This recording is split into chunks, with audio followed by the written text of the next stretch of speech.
Hey guys, Saf here with another Raid Shadow Legends video, and in this video we are going to do part 1 of the patch 6.51. We're in a very sort of a weird number. That breakdown where we're going to look at the champions that got added as part of the new sort of fusion. That's the 4 Supreme Champions. And in part 2 of the video, I'm going to break down the hard mode dungeons, the new bosses, their multipliers, all the unique mechanics around how the new passive works for that awakening bonus. I wanted to split it into 2 sections because I felt like it would be too long a video if I tried to include it all in one go, and it would be better as a content piece that you can refer to whichever video you want. But in this video, we are going to be looking at specifically the new champions, the new multipliers, and we're going to be looking at how they compare with other champions in the game at the moment. So if you've been living under a rock, you don't know what's going on, we knew that there were going to be new starter legendary champions based on all the different hints, and of course we saw the portraits coming through in the Titan event for a very long period of time. So they decided to do one of these champions, Supreme Hellhades, as a fusion champion. So I am doing it on my main account, but I'm not doing it on my free-to-play just because my free-to-play is not advanced enough. So we have one of them that we can definitely access as a fusion event, and I wouldn't put it past them to do some sort of champion training tournament / guaranteed legendary type of event when we are going through the last kind of month of, or this month of Titan events / anniversary events. I would imagine we'll get something unique maybe after the fusion to get hold of one of the other Void legendaries, but I would not expect them to just give these champions out for free. They're doing it for Hellhades, but the event will still be a bit challenging, especially this weekend where we've got a champion chase going on with this ×2, and they've increased the numbers. Let's face it, we know that they are making some of these fusion events harder. And when we talk about the hard mode dungeons specifically in the next video, you will see that hard mode dungeons doesn't necessarily mean you're going to get more points because of mythical artifacts either. We are also starting to see some of these silver chests coming now, which are kind of what I expected at the start of the Titan event, but I guess I've started to use them more often. But that's a topic for another video. What we're going to be looking at in this video specifically is the new Supreme champions. We've got Supreme Hellhades as the fusion. Looks pretty awesome, I would say. Looks really badass. I quite like the sort of glowing eyes that she's got going on here, and the little crown. I'll discuss the champions in the actual multiplier assessment when we look at each individual champion, but I just want to kind of go through them here.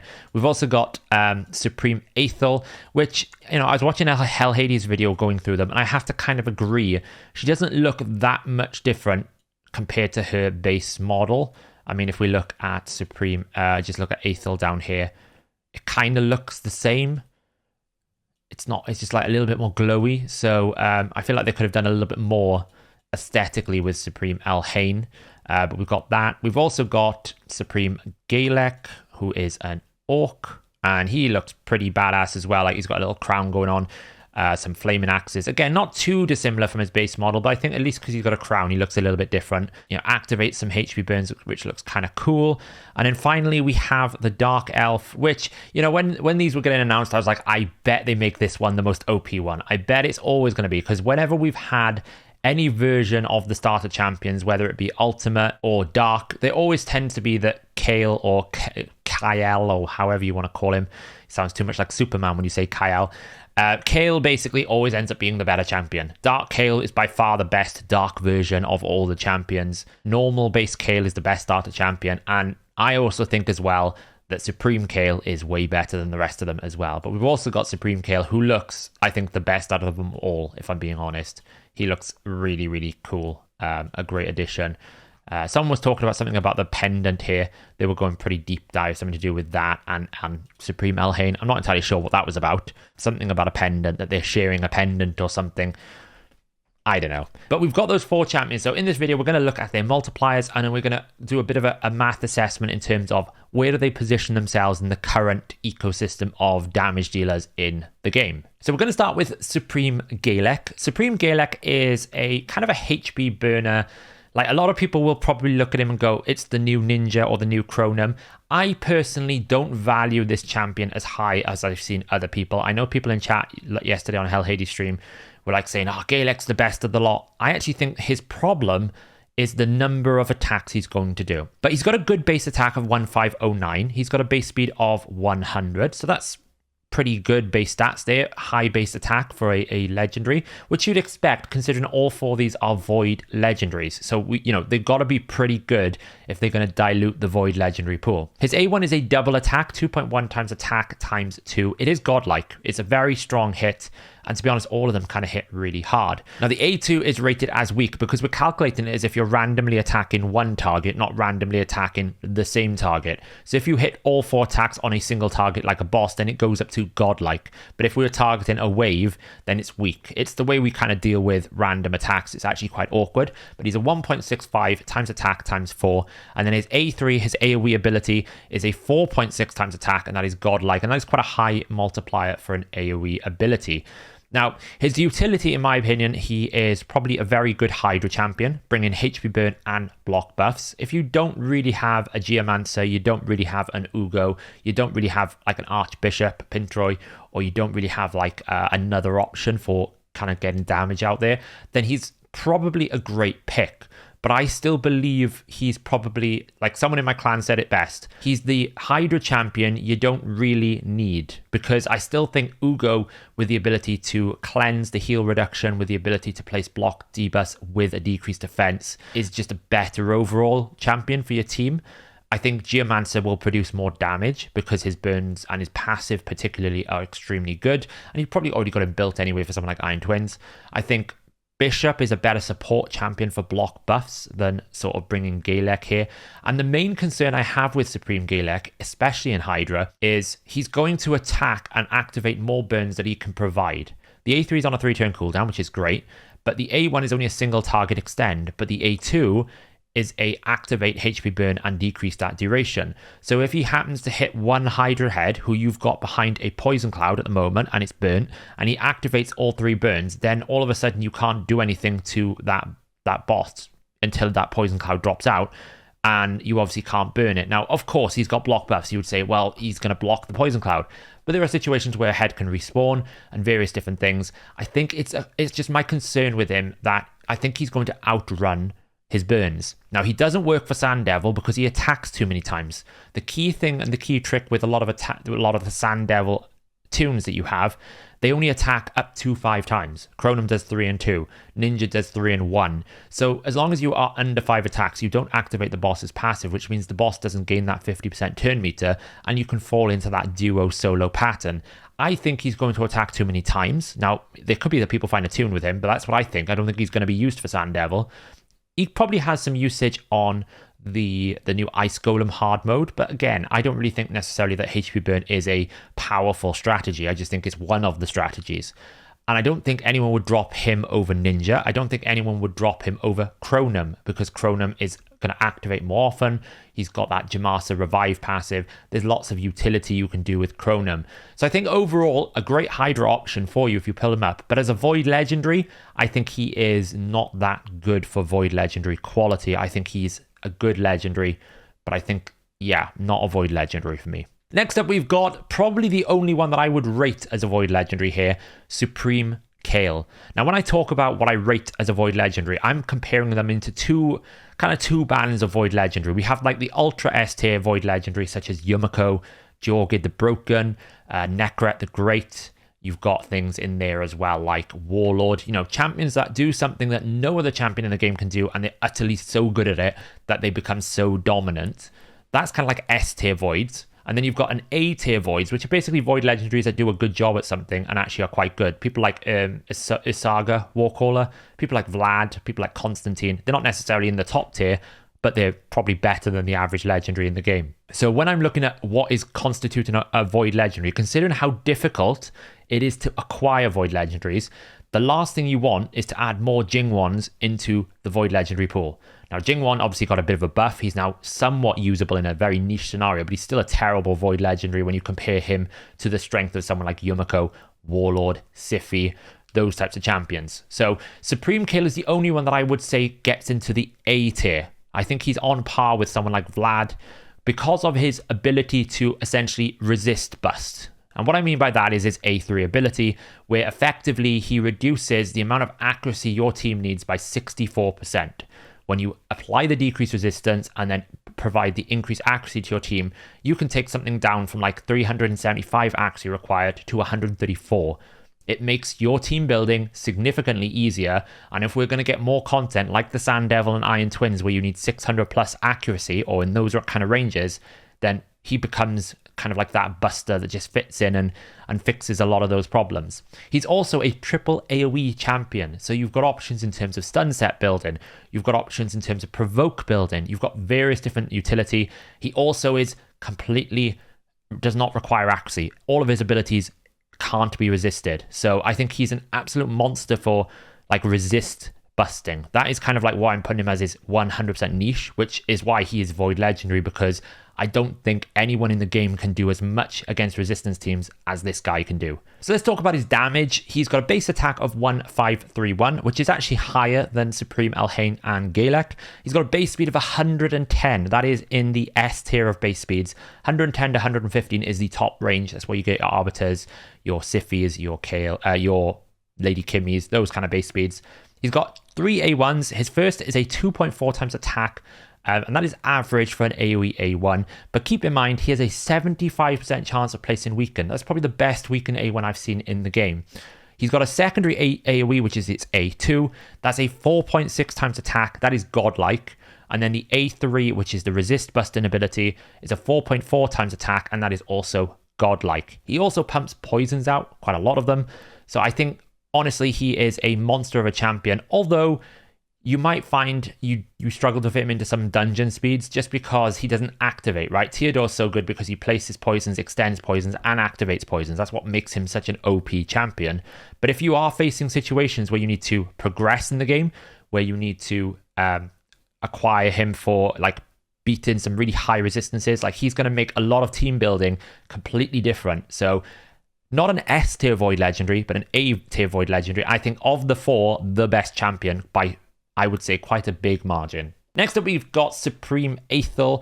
Aether always ends up being the worst of the 4 starter legendaries. Whatever you happen, like, you know, Dark Aether is pretty terrible. It just happens to be the case. And we kind of have it here as well. She's got the highest base attack of them all with 1597. Base speed of 100, about the same as Galax. And then it's kind of like just a weird kind of kit where she's got like a single hit into an AoE on the A1, which does 2.7 times attack. It's decent. So if you combine them all together, it's about of a godlike hit, but it's kind of like individually is an average ability. If you think that the Supreme Kale has similar kind of multipliers, but it's still, if you combine them together, it's a godlike ability, but on a single target, that is, but on an AoE, it's an average. On the A2, then, we've got the 3.8 times attack. It is a godlike attack as well, but it's a lower multiplier than the rest. However, she does have some quirks in her builds. Her A2 is kind of weird in the sense that you would want her to freeze then attack, which is kind of annoying. But the only good thing is because she doesn't do that, her damage won't be nerfed by the freeze debuff, which is minus 25%. So, you know, she'll ignore effects if they're frozen. If not, she'll still do 100% damage. The A3 shield multiplier, because she placed on the A3, she places increased crit rate and places a shield buff on herself. That shield will be equal to 4 times attack.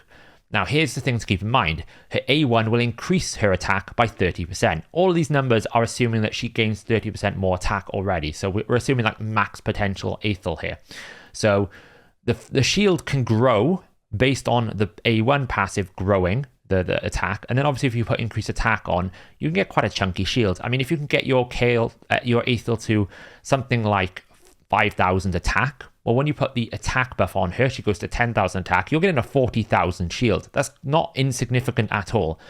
So definitely a good shield ability there, but it is only for herself. So I don't really know how you would play Supreme Aether. I think she's a bit weird in that sense, but she could potentially go up against long form bosses and decrease their attack down quite a lot. You maybe be able to do something in clan boss if you've got the space to fit a champion that doesn't do anything else. But yeah, probably the worst of the 4, I would argue, and certainly not Void Legendary. That's the thing to be concerned about here is if you pull a Supreme Aether out of your Void Legendary pool, you're not happy at all. And finally, we've got the Fusion Champion, Supreme Elhain. Probably you know the multipliers by now if you've watched any other creators' videos, but I'll cover them again. She's got a base attack of 1509, which is quite good, a base speed of 102. Now, she is positioned by Plarium as a meta buster, or it's basically designed to counter the arena meta. I strongly disagree with that context. I think it's wrong completely. And we're going to go through that quickly here. So firstly, her A1 is a 2 times attack times 2, double hit. That's a godlike ability, it's a 4 times attack. And she does send debuffs back. So there's some utility there in terms of like spider situations, or maybe some Doom Tower content where you get some debuffs. If you get the block active skills and you can get rid of it quickly so you get your abilities back. So there's some utility there, but otherwise it's a pretty standard A1. Her A2 is where it gets interesting. It's a 4 times attack base, and then you get 10% more damage for every debuff on the target. So potential, you can double your damage. And then finally, the A3 is a single target ability, 6 times attack, which is what I predicted they would put it at before I even saw the multipliers, based on how I know where they scale and position multipliers. And that's also a godlike ability. All of the ratings that I've done here assume that she's going to get the passive of 20%. So if an enemy has less attack than her, she's going to activate that. Now for high-end content, that's going to be difficult on bosses. For waves, as long as you've got some sort of AoE decrease attack, you can probably activate it, but it's actually quite tricky to do. In arena, it's probably always going to happen as long as you're going first with an increased attack buff. So as long as you have increased attack and decreased attack out, you're probably going to get it okay in PvE content. Now the A2, when you scale that up on the clan boss, for example, where you can get 10 debuffs, it does a considerable amount of damage. It's pretty chunky amounts of damage. It's probably right up there as like one of the top 10 damaging abilities, single hits on clan boss, based on my scales. So it's really strong. Now the problem is it's based on debuff count, and we are in a meta right now, specifically in platinum meta. So when we talk about meta, we're talking about high-end arena. There's no point really discussing meta in lower-end arena, because pretty much any competent speed team from a mid-game account can breach a lot of gold 1 to 4 defenses. They're pretty much straightforward. As long as you've got enough speed and you've got enough damage, it's straightforward. There's not really a meta still. It's still a speed meta. But for the sort of mid goal 5 upwards, the meta is about buffs because of polymorph. If you try to debuff, you're going to get sheeped. You're not going to achieve it. There's stone skin, which means you can't really buff strip stone skin all the time. There are things like protected buffs from different champions like Nekret the Great. There's also ways that you can mitigate or steal buffs like Uko. So generally speaking, removing buffs can't happen. So debuffs don't happen. That is the meta we're in. So you've created a champion which is designed to counter the meta that requires you to have debuffs out that you can't have in the meta. It's a pretty big problem. If this was buff count, we'd be having a completely different conversation, and I would be rating her very highly for Platinum Arena because the damage numbers are good. But with debuffs, she needs that multiplier to be anywhere near enough damage. Without that multiplier, she's basically like no better than Genbo for damage, in my opinion. Without those multipliers, there's no value to it. Now the A3 is good hit, but it doesn't ignore any defense, so you can't get that kill because the rotation you're meant to get here, from what I'm reading the kit as, you A3, you get a kill, you get an extra turn from that, and then you go to the A2, you get a kill, you reset your A3, and that's how you cycle. But the A3 doesn't ignore stone skin, it doesn't ignore defense. If you're not ignoring either of those things, you're not doing enough damage. It's simple as that. You'll never kill anyone in high-end arena. You know, I've used a Mortu Macabre with Peril and it never got even close to killing a Duchess, especially when there's a Harima on the team. You know, you've got to deal with Taras, Marichkas. You've got to deal with really high-end content here. That's what I'm talking about, the meta. Now, for everyone in chat who's watching this video going, yeah, well, I'm not in plat. Do you really need this level of damage for gold? I don't think so. So in my opinion, she's in this place of, she's a good champion. She does a good amount of damage. She probably does too much damage for gold 5, but not enough damage for platinum. So she's not really countering the meta. And then when you look at her as a kind of an early to mid game account, well, she doesn't bring any debuffs. She doesn't bring any buffs. She doesn't bring any sort of utility like turn meter control or anything of that nature. She's an out and out nuker. At least when we had Rhonda, you had that block active passive where you could have the block active skills. You had a 4-hit A1. You had the passive where she could join attacks. There was utility in your team, which really added up. For a Void Legendary that basically just hits hard, it's a bit weak, in my opinion, for actually utility. But she's an okay champion. I'll get her on the main, just so I can see how hard I can hit in Clan Boss and different fundings. But if I was a player, like, she's not on the level of Pythian. Pythian would be a Void Legendary champion. Supreme Elhain is not. Just for me. She's not a Void Legendary. She's a Legendary champion, just not Void. So what I just want to quickly do in this bit here is just to have a little bit of a comparison with the existing champions we have in the game. So we can see like Supreme Hellhades' single target ability here.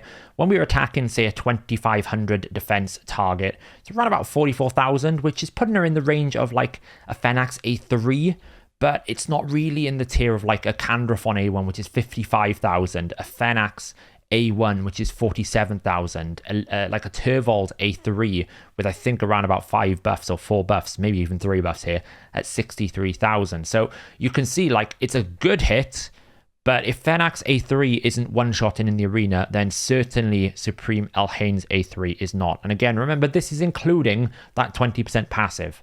So she's already got 20% more damage here than the rest because of that passive. If that passive wasn't there, it's even weaker. So as a single target hit, the A3 is not strong enough. And then we get these others here, like, so we can see that Galax A2 on his single target ability, when it kind of adds up, is about 33,000. Supreme Hellhades A1 is on the same path as Ronda's A1. Supreme Galax A1 is about on the same path as Ronda's A4, like the joint attack, because the joint attack is slightly different. It doesn't benefit as much. We've got Supreme Aether here. Supreme Aether's A1, the single target ability is basically weaker than Hellhades A2 single target hit. So Supreme Aether is pretty low down on this team. Now, in terms of the AoE multipliers here, that we just looked at the single target for AoE, which is obviously a little bit more relevant. We can see like Supreme Hellhades does rank higher than a lot of the other champions. She is probably not far from a Baron A4, assuming there are 3 debuffs out and she gets the passive, right? So 50% more damage. This is a lot lower if you take off that damage, right? So effectively, if we take 3 debuffs, so you're attacking a no debuff target, it would be 38,169, and we'd have to reduce it by 30%. So that would put her at 26,700. That puts her around about Ethos level nuke, which is not bad. It's just not S tier anymore. So if you don't have the debuffs, Supreme Hellhades damage plummets. If you have the debuffs, it goes up quite a lot. And we can see the comparison here. I have a clan boss tier of damage calculation, which assumes that you're going to run 10 debuffs. If you do damage based on target debuff count, we assume 10 debuffs. And you can see the range. We go from the 52,295, because the clan boss's defense is 1,520, with 3 debuffs. If we go to 10 debuffs, it goes up to 80,000. It's quite a lot of increase. So debuffs are very important for this A2 ability. If you don't have any debuffs, then you're going to do as much damage as an Ethos, which is not good enough for Arena. Ethos is not in the meta at all at high-end Arena. It's Baron, Jorgid, sometimes Trunda and Heffrak, but that's pushing the boat out, really, because they require conditions. It's Baron or Heffrak, or you're using someone like Taras Marichka, or I've seen Turvold now rise up because his single target A3 just hits hard enough in a buff meta. You can protect him with Necret and various other things. In Goal 5, she'd be a great nuker, but she isn't going to be she's not going to be that much stronger than, say, Skullcrown or a Gembo. Considering this index doesn't include the buffs that Gembo gains from increased crit rate and increased crit damage, and also the utility that he has to ignore things like Leorius passive or Swift parry.